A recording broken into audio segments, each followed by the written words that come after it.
September 8th, 2017, Equifax reported a massive security breach.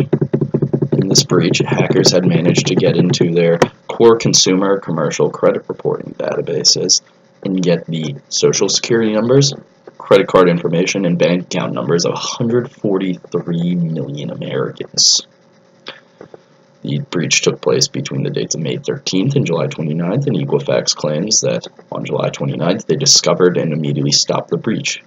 However, 4 days after July 29th, on August 2nd, 3 executives, John Gamble, the CFO, Joe Lauren, the president of U.S. Information Solutions, and Rodolfo Plotter, the president of Workforce Solutions, sold a collective $1.7 million worth of stock. They're currently being investigated for insider trading, and Equifax holds that they knew nothing about the breach when they made these sales. This action, of course, had precedent. After a March 2016 breach that was similar, of a much smaller size, into their payroll services, the CFO, Gamble, sold $1.9 million worth of stock in the immediate aftermath. As with any issue like this, people began looking to who or what to blame for the breach. Attention went to a software called Apache Struts that was a large part of the Equifax infrastructure. The vice president of Apache Struts, Renee Guilin, responded saying, quote, "Most breaches we become aware of are caused by failure to update software components that are known to be vulnerable for months or even years." Kevin Beaumont, a popular cybersecurity writer, took a look at Equifax's security infrastructure, and he called it like stepping back in time a decade. It was a weird mix of multiple programs that were all dated and didn't necessarily fit together, and of course the Apache Struts was not updated and maintained regularly. The other thing Equifax declined to do was encrypt the data. Richard Smith, the CEO, testified before Congress, and when asked about this, he just said he didn't have to. Encryption is the most effective way to protect information, and without it, online banking wouldn't be possible.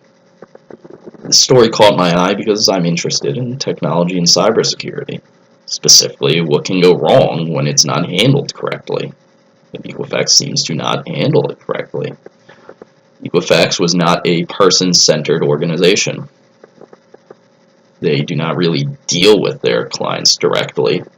When you don't really get a choice as to whether your information is given to Equifax, it's essentially a requirement if you want to get a credit card, take out a loan, or open a bank account.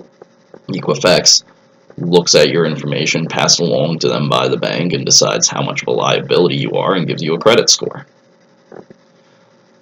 This is unfortunate because it got to the point where they cut so many corners that they put 143 million Americans, it's a large portion of the population, might even be a majority of the adult population of the country. Crucial information was at risk. We put the crucial information of many Americans at risk. A person-centered organization would have, yes, acknowledged we don't need to do these things.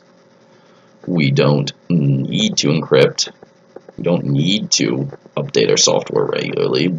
And quite frankly, we can't really lose customers over negligence unless it really goes overboard as it did here. And Equifax took this approach. They were unconcerned about the consumers who relied on them. And now somebody like me who had not heard of Equifax before this knows one thing about Equifax, and that is that they were the victims of one of the largest cybersecurity breaches to date. Of course, as a consumer, I don't get much of a say on this. However, though, as somebody who will be entering into the workforce, will be doing business one day, if I ever need to enter into anything with Equifax, I'll keep this in mind.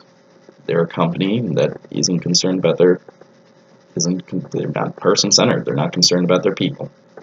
They're simply concerned about making things easy for them. Hence the lack of a security infrastructure, and hence the selling of stocks every time something goes wrong.